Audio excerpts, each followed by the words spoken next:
তাদেরকে অনেক অনেক সালাম প্রণাম নমস্কার জানাই যে আপনাদের কারণে আজকের এই রাস্তাগুলো তৈরি হচ্ছে, আমাদের কারণে নয়। আপনারা ভোট দিয়ে যতবার মমতা বন্দ্যোপাধ্যায়কে আনবেন ততবার মমতা বন্দ্যোপাধ্যায় আপনাদের জন্য অনেক অনেক প্রকল্প তৈরি করবে।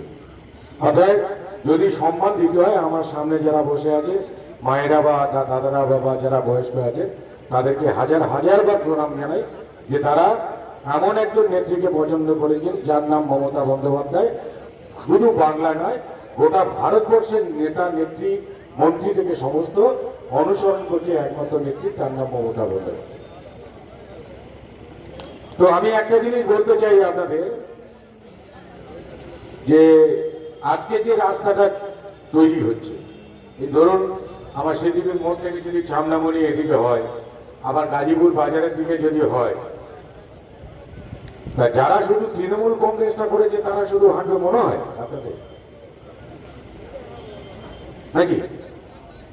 যারা তৃণমূলে ভোট দেয় তারা হাঁটবে, যারা কংগ্রেস করে তারা হাঁটবে না, সিপিএম করে হাঁটবে না। আর যারা ওই যে গেরুয়া ঝান্ডা নিয়ে লাভ কেটে কেটে গাছে উঠছে, মানুষকে বিভ্রান্তি ছড়াচ্ছে, হ্যাঁ, কপালে একটা রাষ্ট্রীয় লোক তৈরি করে দিচ্ছে, কখনো বলছে হিন্দু পরিষদের নেতা, কখনো বলছে বিজেপির নেতা, কখনো বলছে গাজীপুরের নেতা, এরা এই রাস্তা দিয়ে যাবে না। তাহলে আমরা একটা দল করি, তার নাম তৃণমূল কংগ্রেস, যার নেত্রী মমতা বন্দ্যোপাধ্যায়, যার নেতা অভিষেক বন্দ্যোপাধ্যায়। আমরা মানুষের কাছে প্রতিবারে ভোট চাইতে আসি, মানুষের কাছে প্রতিশ্রুতি দিই, যে কটা প্রতিশ্রুতি দিই আমরা আশা করি সেই কটা প্রতিশ্রুতি পালন করি, মানুষের পাশে দাঁড়াই আপদে বিপদে উন্নয়নে। বাকি যে দলগুলোর কথা আসছে, 2024 সালে লোকসভা নির্বাচন হয়েছে, 2024 সালে লোকসভা নির্বাচন হচ্ছে, প্রধানমন্ত্রী নির্বাচন ছিল, মুখ্যমন্ত্রী নির্বাচন ছিল না। 2024 সালে প্রধানমন্ত্রী নির্বাচনের সময় এসআইআরটা হলো না কেন? আজকের মানুষকে বিভ্রান্তে ফেলা হচ্ছে কেন?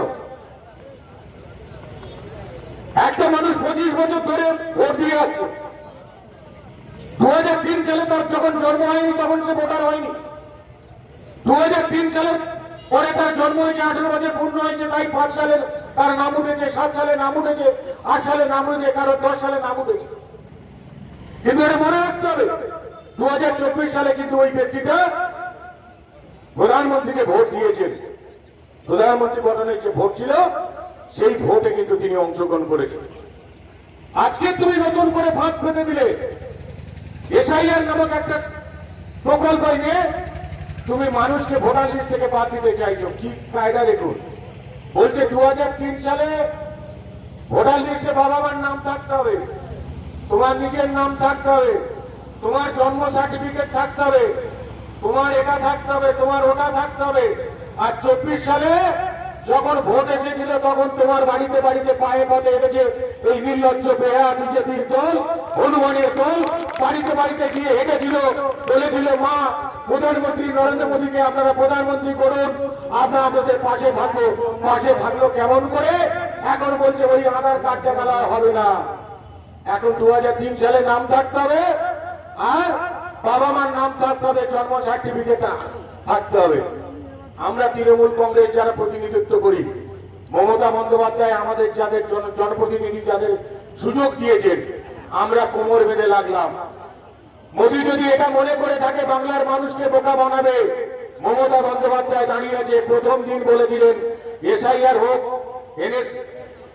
সিএ হোক, এনআরসি হোক, যাই হোক, মানুষকে আগে বাংলা থেকে বিতাড়িত করতে গেলে আগে আমার বুকের উপর থেকে হেঁটে যেতে হবে, তবে বাংলার মানুষকে ধরতে হবে। আমরা কিন্তু সেই প্রতিনিধি। আমরা প্রতিজ্ঞা করলাম, আমাদের নেতা অভিষেক বন্দ্যোপাধ্যায় আমাদেরকে ভিসি করে বললো প্রত্যেকটা মানুষের পাশে দাঁড়াতে হবে, একটা ভোটারের নাম যেন ভোটার লিস্ট থেকে বাদ না যায়। আমরা অতন্ত্র প্রহরীর মতো প্রত্যেকটা মানুষের কাছে পৌঁছে গেছি, মানুষকে বলেছি, প্রতিটা জায়গায় মিটিং মিছিল করে মানুষকে বলেছি আমরা তখনই জন্ম সার্টিফিকেট দেখাবো যে ভদ্রলোক কেন্দ্রে বসে আছে প্রধানমন্ত্রী নরেন্দ্র মোদী,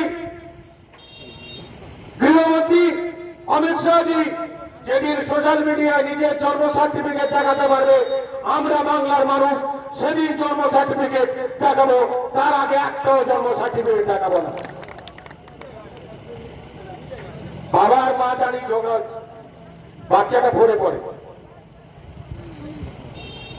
ঝগড়া হতে হতে বাবা মাকে জিজ্ঞেস করছে, এ ছেলে আমার নয়, প্রমাণ করাতে পারবি?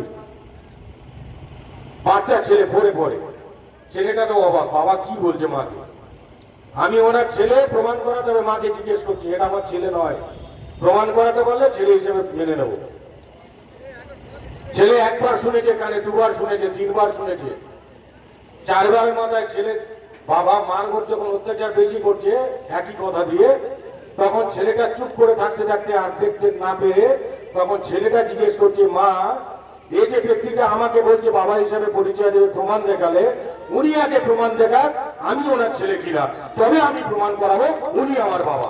অতএব তুমি যেদিন জন্ম সার্টিফিকেট দেখাবে, আমরা বাংলা মানুষ প্রস্তুত আছি, আমাদের কাছে সবাই কাছে জন্ম সার্টিফিকেট, আমাদের পঞ্চায়েত আছে, পঞ্চায়েত সমিতি আছে, জেলা পরিষদ আছে, রাজ্য সরকার আছে। আমরা পারি না, আমাদের কাছে কোনো ডকুমেন্ট নেই, এ কথা বলা যাবে না, আমরা সব ডকুমেন্ট তৈরি করতে প্রস্তুত। আজকে একটা মানুষের ভোটার লিস্টের নাম নেই। হ্যাঁ, কোন মানুষগুলো হয়েছে, ডেট কেস হয়েছে, শিফটেড ভোটার, অর্থাৎ যারা বিয়েও চলে গেছে, সেই রকম মানুষের নাম বাদ গেছে। আমার কর্মী পক্ষে 2,34,000 ভোটার বাদ গেছে, কত 13,000 সামথিং। তারা কারা? যারা মারা গেছে এবং বিয়ে হয়ে অন্য জায়গায় চলে গেছে, এই নামটা আছে গোটা ব্লক জুড়ে 13,000। আর বাকি সমস্ত যারা নাগরিক, যারা কুলপি বাসিন্দা, যারা 24 সালে ভোট দিয়েছে, যারা 21 সালে ভোট দিয়েছে, তাদের সমস্ত নাম আমাদের ভোটার তালিকায়, খসড়া তালিকায় এসে গেছে। হিয়ারিং হবে কত? 3,079টা ভোটার। হিয়ারিংটা কি হবে? বাবা মার নামের ভুলের কারণে সেই ব্যক্তির নামটা খসড়া তালিকায় আসেনি, অন্য কোনো ভয় পাওয়ার কারণ নেই। আপনার হিয়ারিং তো হবে আমার কুলপি ব্লকে হবে। আমরা প্রস্তুত আছি তৃণমূলের সৈনিক। আব্দুল এই মাস্টারমশাইয়ের নেতৃত্বে গাজীপুরে যারা তৃণমূল কংগ্রেস, যারা মেম্বার, যারা প্রতিনিধি, তারা কুলপিতে বসে থাকবে, আপনাদের সমস্ত ডকুমেন্ট তৈরি করে দিয়ে আমরা হিয়ারিং এর পাঠাবো। আপনি দেখবেন আপনার নামটা ভোটার লিস্টে আছে। 2026 সাল ভোট দিয়ে আপনারা এই বিজেপি নামক নরগন্ধকটাকে বিদায় করার চেষ্টা করবেন, এটুকু শুধু আপনাদের কাছে আবেদন রাখছি। যারা মুসলিম ধর্মের মানুষ আছে, যারা আজকে রাজনীতি জানি না এসে এইসব হিন্দু মুসলমান রাইট বাঁধানোর চেষ্টা করছে, তারা মনে হয় ভুলে যান মাঝে মাঝে। আমি তাদের মনে করে দিতে চাই, স্মরণ করতে চাই, আমাদের হিন্দুদের দেবতা ভগবান একই কথা বলে যে মানব সেবার মধ্য দিয়ে তবে তোমাকে বড় হতে হবে। অর্থাৎ পৃথিবীর যাই থাক না কেন, মানুষকে যদি তুমি ঠিকঠাক সেবা না করতে পারো, জীবকে সেবা যদি না করতে পারো, ভগবান তোমার কাছে কখনো দেখা দেবে। ঠিক আল্লাহ তখন একই কথা বলে।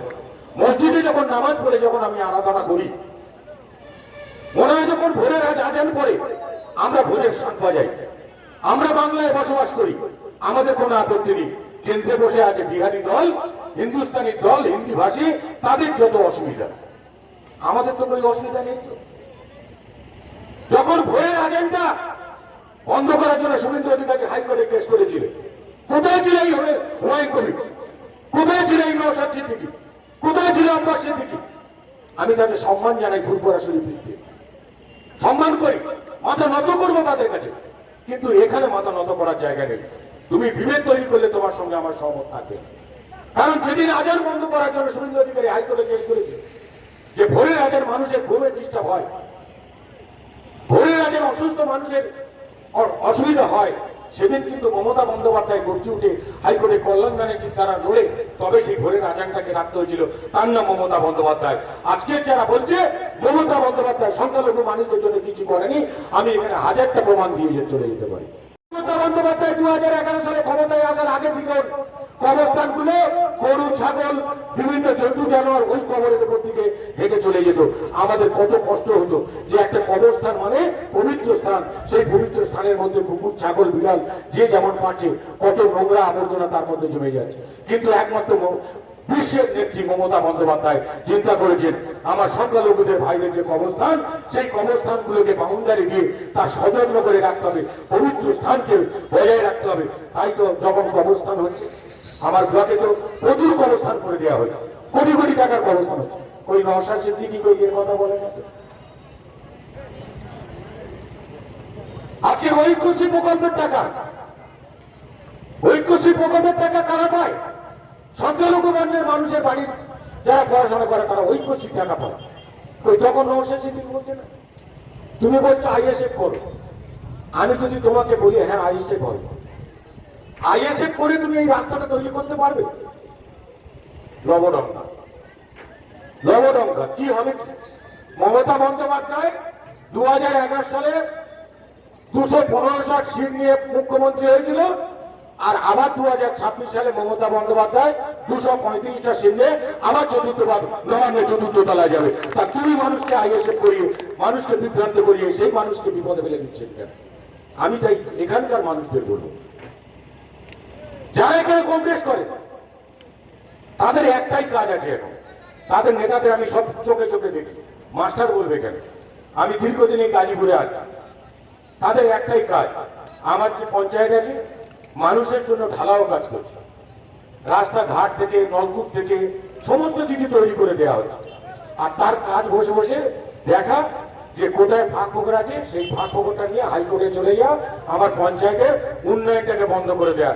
কান খোলার করে সব কংগ্রেসের নেতারা 25 বছর রাজত্ব করেছে গাজীপুর পঞ্চায়েতে বসে, একটাও রাস্তা করতে পারোনি, মানুষ সাইকেল নিয়ে যেতে পারতো না, মানুষ হেঁটে যেতে পারতো না।